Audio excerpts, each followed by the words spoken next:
Yourself for the record, and you may proceed. Very good. My name is Rebecca Mowbray, and I'm the president and CEO of the Bureau of Governmental Research.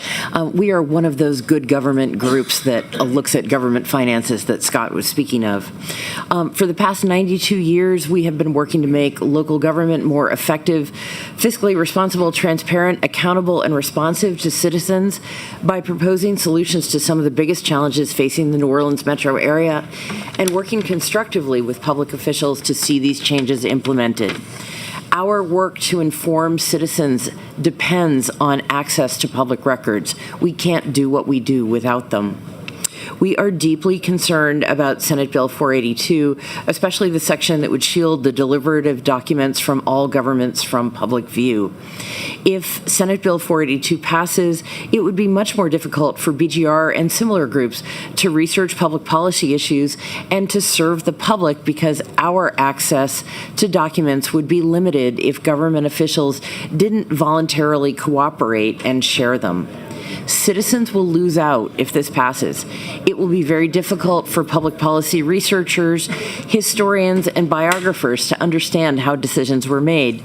The process is often part of the story. Moreover, limiting public access to information will feed distrust in government, making the job of public officials everywhere much more difficult.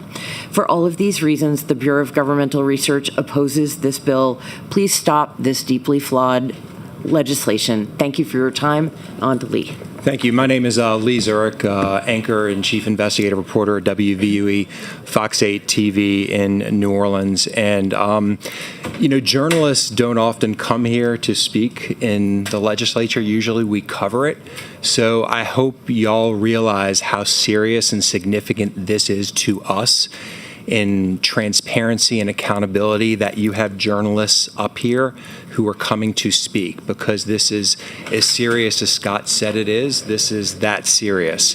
The author of this bill talked about how the press, we don't have to disclose our, communications or different things and stories. Well, there's two differences. First of all, we are protected by the Constitution, but secondly, we aren't funded with public money.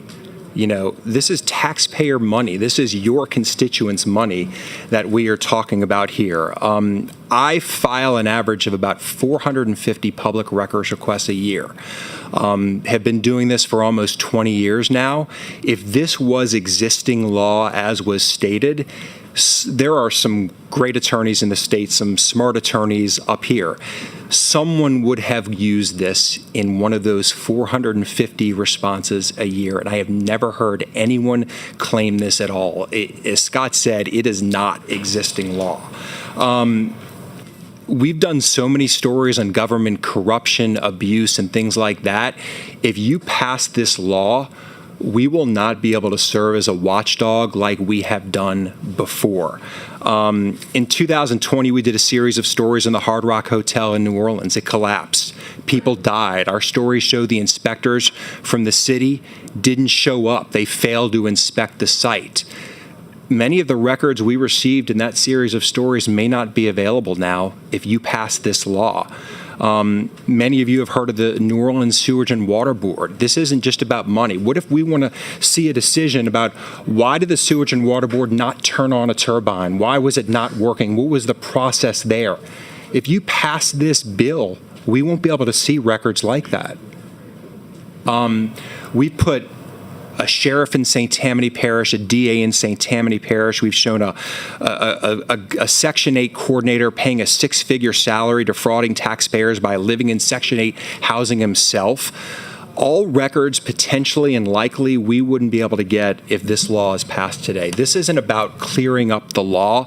This is about blocking the media and, more importantly, blocking your voters, your constituents, from accountability, from accessing records that they own. They fund it. If you vote for this bill, you're voting against transparency and you're voting against accountability. You're not voting to clean up the law. Thank you for your time. I appreciate it. Thank you, sir. Good Chris, afternoon, good to see committee you members. again. I'm Chris Nakamoto, a national investigative reporter with Investigative TV, Investigate TV. Prior to that, I was at a local TV station here for about 17 years. Thank you for taking the time to listen to all of us about this important bill. As Lee said, this is not something that journalists typically do. We never want to become the story, but we feel like we have to let you guys know what this would do to the state constitution and basically just be devastating to all of us. The language in the bill, part of the process by which governmental decisions are formulated, could easily be interpreted to encompass all government functions. It's intentionally vague, intentionally broad, and I've never seen anything like it before. I foresee it being used to block nearly all public information from ever being released. It's going to overburden the courts, an already overburdened system.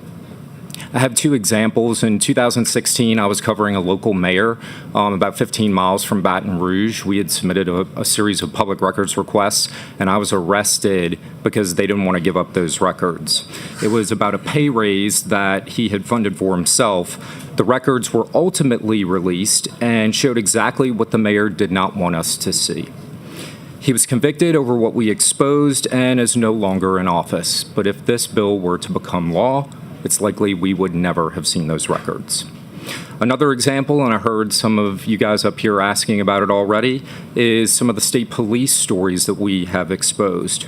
A public records request we submitted pertaining to Ronald Green up in North Louisiana showed top state police leaders were colluding over emails about his death and what caused the crash, whether or not he died from the crash or whether or not he died from the abuse. And they said that in those emails, they had proof to show that he died from the crash. Well, obviously, body camera video painted a very different picture. And when those emails came to light, it showed exactly what was happening.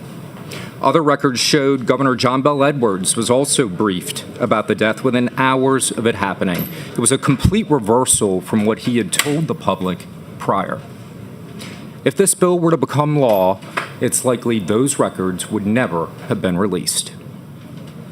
The overly broad nature of the language could result in every records request, as I said, ending up in court. This bill does not foster transparent government. It's not transparent to the constituents you represent. And it's not transparent for the investigative reporters responsible for accurately reporting on how government functions. I'll ask this rhetorical question. If this was the prior administration, how would you guys vote on this bill? It would be imprudent to let this pass through committee. All right. Thanks to each of you for coming.